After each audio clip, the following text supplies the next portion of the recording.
அக்ரிஸ்பீச் நண்பர் அனைவருக்கும் வணக்கம். இன்றைக்கி நான் உங்கள்கிட்ட என்ன ஷேர் பண்ண போகிறேன் அப்படின்னா, நம்ம காலையிலே நம்ம தென்னை மரத்துக்கெலாம் தண்ணி பாய்க்க ஆரம்பித்தாச்சு. பாருங்கள், ஃபுல்லாக நம்ம வாய்க்கால் வசதி தான். நம்ம வாய்க்காலில் தண்ணி மோட்டரை அடித்து விட்டு நமக்கு ஃபுல்லாக பாய்ஞ்சாச்சு. அதாவது நம்ம ஃபஸ்ட்டு அங்கே பாய்ச்சிட்டு அங்கே பாய்க்கலாம் அப்படிங்கிறதுக்காண்டி ஷிஃப்ட்டாக பாய்ப்போம். இப்போ பார்த்திங்க அப்படின்னா நமக்கு இப்போ கலக்க பாய்ஞ்சிட்ருக்கு.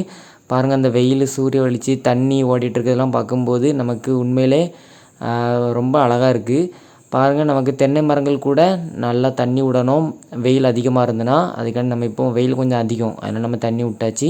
இதில் நம்ம பரண்டி சுத்தம் பண்ண இடங்கள் தான். மறுபடியும் புல் வந்துட்டு இனியும் பரண்ட தான் செய்யணும்.